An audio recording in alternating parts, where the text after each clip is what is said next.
Hey, vlog day 12 for me of the 30-day vlog challenge.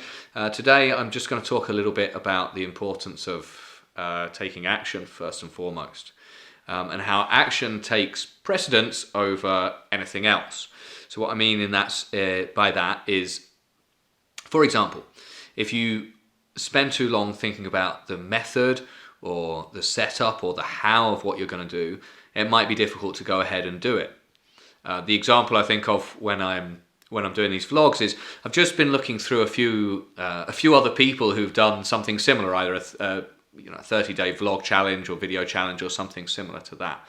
And having looked at what some other people have done, it's in a way it's a little bit intimidating.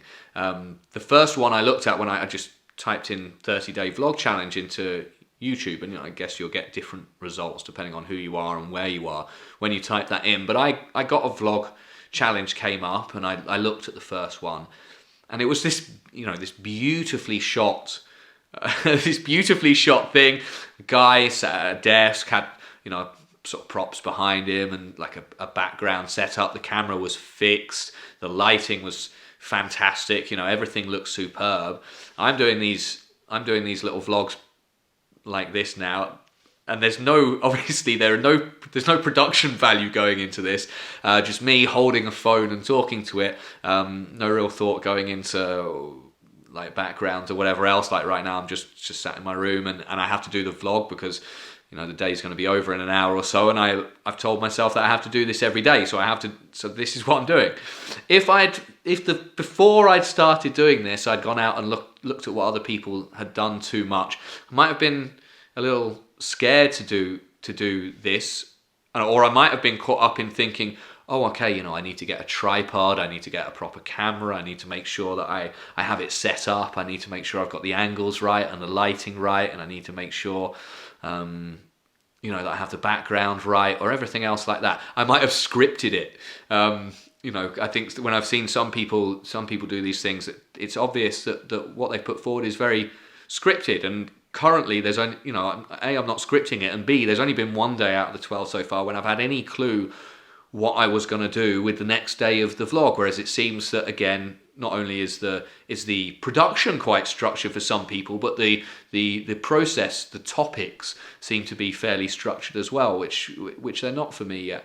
But the point was for me that I set the challenge to do it, so I'm just doing it, and I can worry about the method.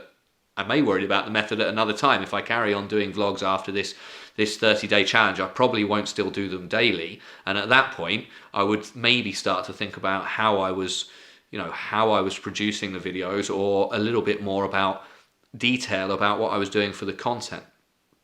So action trumps method. It also obviously trumps words. And I think about this quite a lot. I've been thinking about a lot of the people recently that I was working with in the last few years, people that I'm missing right now because I can't work with them at the moment. And I was thinking especially a lot about a few people that I worked with last year who could talk quite a lot about the things they wanted to do. I was working with youth football or youth soccer players in America, and quite a lot of the players, because it sounds good to say it, they'll say, I want to go and play at a high level, I want to go to play at college, I want to go and play professionally. And there's a whole bunch of reasons which I might go into in later vlogs about why it feels good to say that, and why we give ourselves a sense of achievement when we say that. But what proves anything is not what we say, of course, but what we do. So yeah, that's where I'm going to leave it for today. The method isn't too important. Don't just say you're going to go out and do something. Go out and do it. If that's doing something new with your time at the moment, if you have some extra time, or perhaps you're dealing with some anxiety. One thing that I've taken up as another one of my 30-day challenges just in the last couple of days is I'm making sure I meditate for at least 10 minutes a day. Maybe something simple like that, where you said, I need to do something to relax myself a bit more. Hey, just set yourself that. The how isn't too important. You don't have to be, you don't have to get it right straight away. You just have to get started. Anyway, that's it for today. Hope it's useful for you, and I'll be back again tomorrow.